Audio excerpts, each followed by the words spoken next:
is it about humanity that wants to go to all the details and stuff and listen? You know, these guys like Fauci get up there and start talking. You know, he doesn't know anything really about anything, and I'd say that to his face. Nothing. The man thinks you can take a blood sample and stick it in an electron microscope, and if it's got a virus in there, you'll know it. He doesn't understand electron microscopy, and he doesn't understand medicine, and he should not be in a position like he's in. Most of those guys up there on the top are just total administrative people, and they don't know anything about what's going on the bottom. You know, those guys have got an agenda, which is not what we would like them to have, being that we pay for them to take care of our health in some way. All right. 1.2 billion. So you go ahead and you stack spaghetti sauce at a store and in a supermarket. You control the guy or the woman who brings out the carts on a forklift. What happens? Share this, please. I'm posting this one.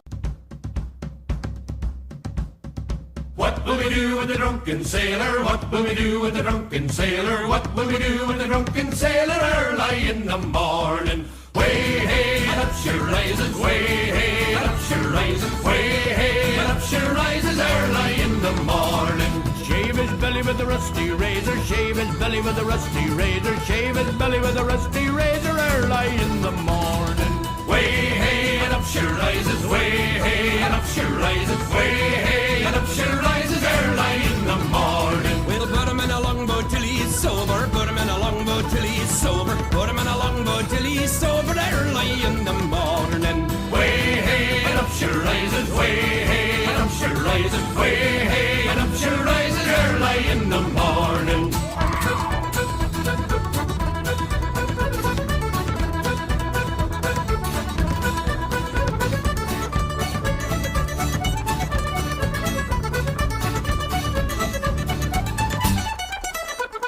Stick him in the scupper with a hose pipe on him, stick him in the scupper with a hose pipe on him, stick him in the scupper with a hose pipe on him early in the morning.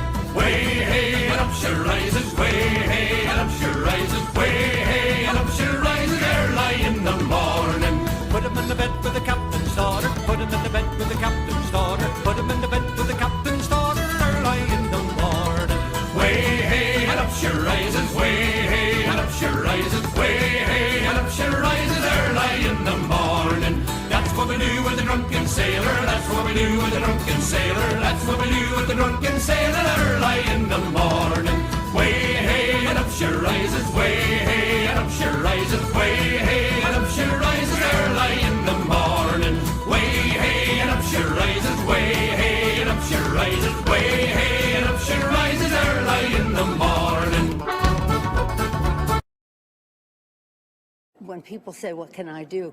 You can vote, you can get out the vote, and you can do so as soon as possible. 10 states, as I said, on Friday started their early voting the day that we lost Ruth Bader Ginsburg. But to be clear, you're not taking any arrows out of your quiver. You're not ruling anything out.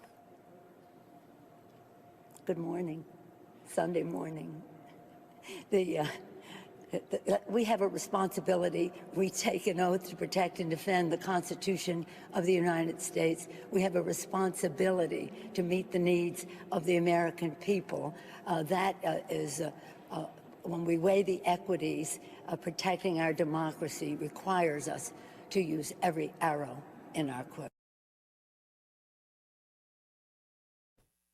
I promise you, if I'm elected president, you're going to see the single most important thing that changes in America is we're going to cure cancer. Take my love, take my land, take me where I cannot stand. I don't care, I'm still free. You can't take the sky from me. Meanwhile, Bill Gates is backing the first high-altitude experiment of one radical climate change solution, creating a massive chemical cloud that could cool the Earth.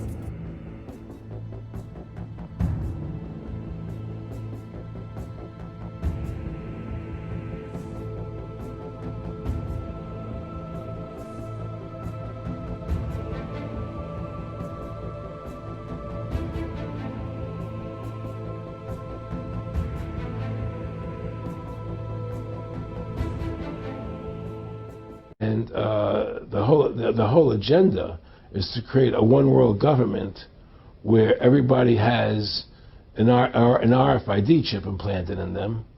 All money is to be in those chips, right? There'll be no more cash. And this is given me straight from Rockefeller himself. This is what they want to accomplish. And all money will be in your chips.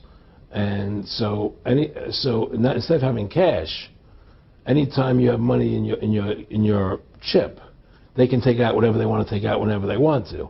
If they say you owe us this much money in taxes, they just deduct it out of your chip digitally. Total control. Total control. And if you're like me or you, and you're protesting what they're doing, they can just turn off your chip. And you have nothing. You can't buy food. You can't do anything. It's total control of the people. And that chip's connected to a database that has your purchasing records, what you do, what you sell. Everything is in there, you know? And so they want a one world government controlled by them, everybody being chipped, all your money in those chips, and they control the chips, and they control people. And you become a slave. You become a serf to these people. That's their goal. That's their intentions. Eric, can you be specific about when you met Rockefeller, how it happened in these discussions?